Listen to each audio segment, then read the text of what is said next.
So I just broke up with my boyfriend. And what's extra fucked up is you didn't even know I had a boyfriend.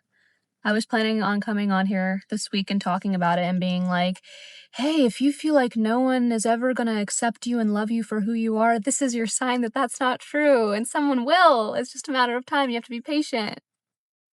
And now I need you to tell me that because, to be honest with you, there hasn't been a single man that I've been involved with who hasn't required me to change some core part of myself in order to make a relationship work. And it's really bizarre because I love who I am. I don't want to change.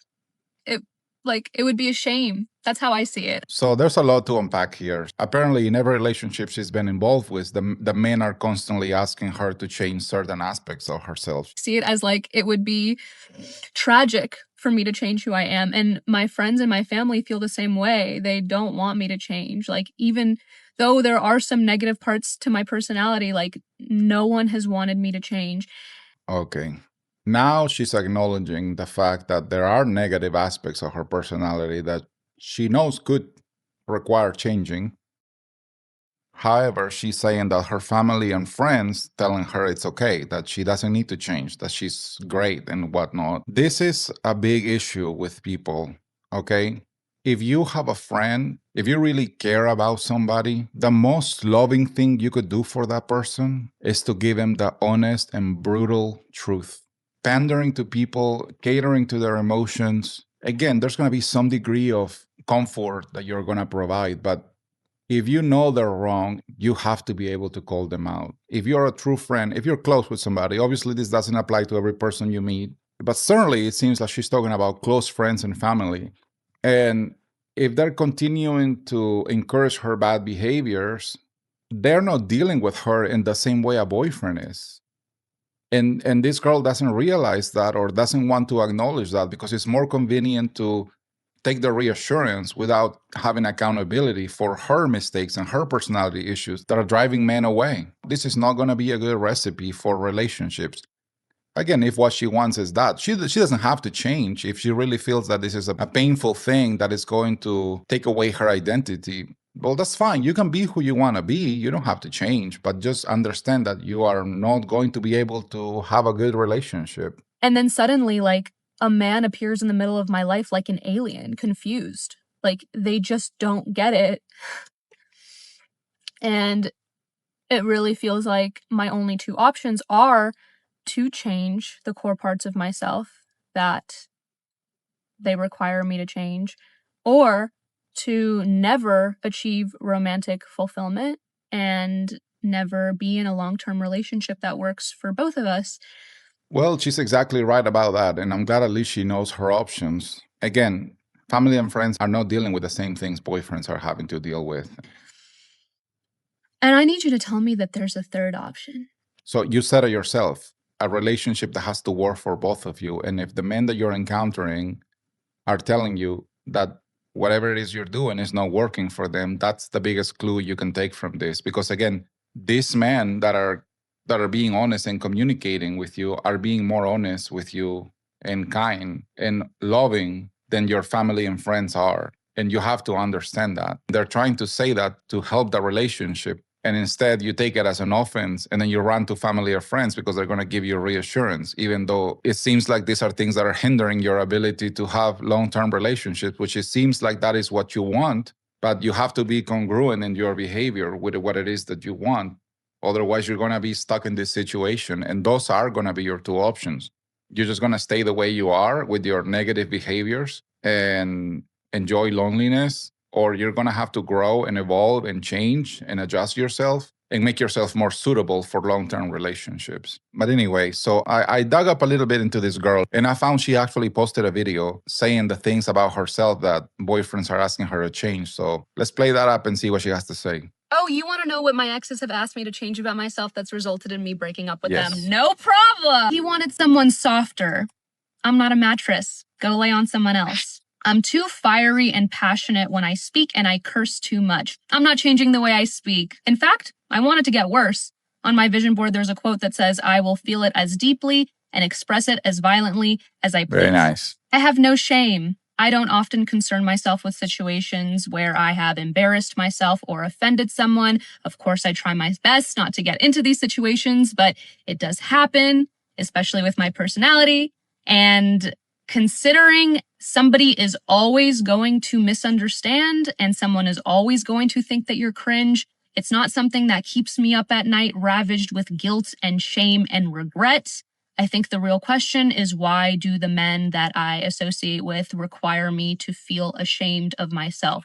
I don't know. Maybe you guys have some insight on that. Okay, I do have some insight on that, and I'm going to tell you right now. Again, this is the most loving thing they can do for you, and they're actually doing it, which is to be honest with you and tell you the truth and communicating, obviously. They're telling you that you are not soft. They say you curse too much. They say you're fiery, that you have no shame, that you're offensive. I'm really having a hard time understanding what type of guy you think would actually be attracted to those things. You said that on the previous video, that these are negative traits that you have, but somehow you're so attached to them, not only because of your own ego and you're just so set in your ways, but also because of the reinforcement you're getting from friends and family. Let's think about this logically for a moment. Are you saying that you want a guy who's looking for a lady who is going to be harsh, that she curses a lot, that's fiery, that's shameless, that's offensive? It's essentially going to be impossible to find somebody looking for those things. I'm not a good girl. These men usually want me to be a nice, good Jewish girl who's quiet and follows the rules and doesn't rock the boat. Instead, I'm building a platform based on dishonesty and cruelty, their words, not mine, because I tell people that they should time thief and say that their internet went out so that they can get a day off of work. And I talk about my romantic experiences that have hurt me in the hopes that somebody will feel seen and maybe learn from it the way that I learned from it. Well, thanks for your service. Teaching people how to cheat their employers and miss work. She knows where she's going wrong, but she's so set in her ways and she rationalizes it to think that she's actually doing something good by being this way. And then she thinks she's actually doing good for others. Both of those things are untrue. Let's keep watching. I don't think that this is a platform built on dishonesty and cruelty. I think it's built on empowerment. When you are in an environment that oppresses you and makes you feel pain, you got to do whatever you got to do to survive, to alchemize it into something that works for you. Don't be a passive participant of your own life. That's really the message that I want people to get from this. But the men I'm dating want me to be good and quiet and positive and not really share things like that.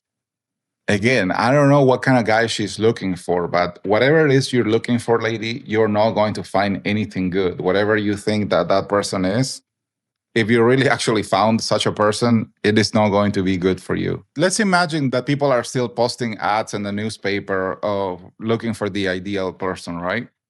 So the man she's looking for, his ad would look like this.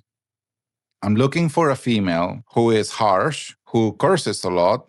She must have no shame. She must be offensive. I don't want her to be nice. Dishonesty and cruelty are a plus. If this is you, shoot me a text. Here's my number. It's complete insanity. That such a person is not going to exist. And if it did, it's somebody that is going to be seriously not good for anybody. But she cannot accept the defeat of realizing that something has to change. So she rather seek enforcement from family and friends than to face reality. But again, the good side is that she at least knows what her outcomes are going to be. She knows what her options are. Either she chooses to change and improve her outcomes, or she chooses to stay the way she is and face the consequences. Which is exactly what the corporate world wants for me and what the incels in my comment section want for me. Why would I share a bed with someone who has the same thoughts as my biggest oppressor and my biggest hater?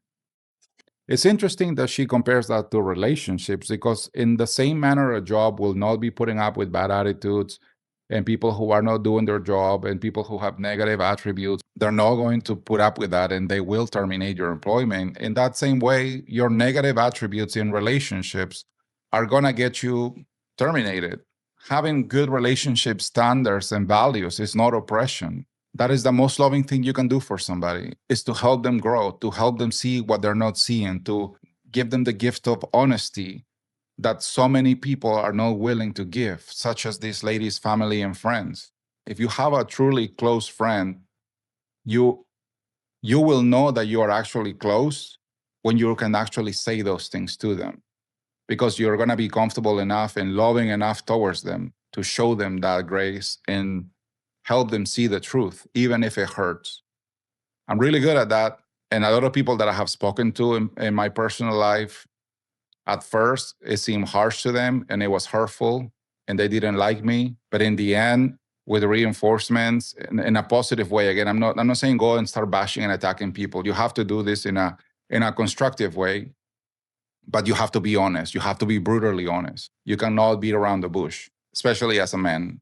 In the end, a lot of those guys came back to me and thanked me because nobody was willing to tell them the truth about themselves. It's easy to cater to people's emotions. It's easy to just pander and make people feel good. And I'm not saying you shouldn't do that to some degree, but it should always come with reality based statements. You cannot just be fluffing people's egos and letting them off easy, because then they're never going to be able to grow. They're never going to be able to see that unless you extend them the love of being truthful. All that being said, I have no hard feelings for my exes. We're usually cool. This is just an incompatibility thing. They want someone who's as weak as them, and I want someone who's as strong as me. Okay, that was a little bit harsh, sorry. It never fails. They take the negative feedback that they're getting and then they flip that on them to say, well, there's nothing wrong with me, is because something is wrong with you. It's not the fact that she's shameless and offensive and that she's not a nice girl and that she's dishonest and cruel. Is the fact that you are too weak to handle that, and you need to find somebody that's weaker than you, because she certainly feels like she's probably on a higher level, and she's also entitled to a higher level man that's going to be stronger than her to deal with all this package that she brings. And so my final fatherly advice specifically for her would be that you're going to have to be honest with yourself and understand that the common denominator in this relationship circumstances is you. You're not going to be happy or fulfilled with somebody who would be willing to put up with that. A man who's gonna be actually strong enough to deal with you doesn't actually want to have to be with you.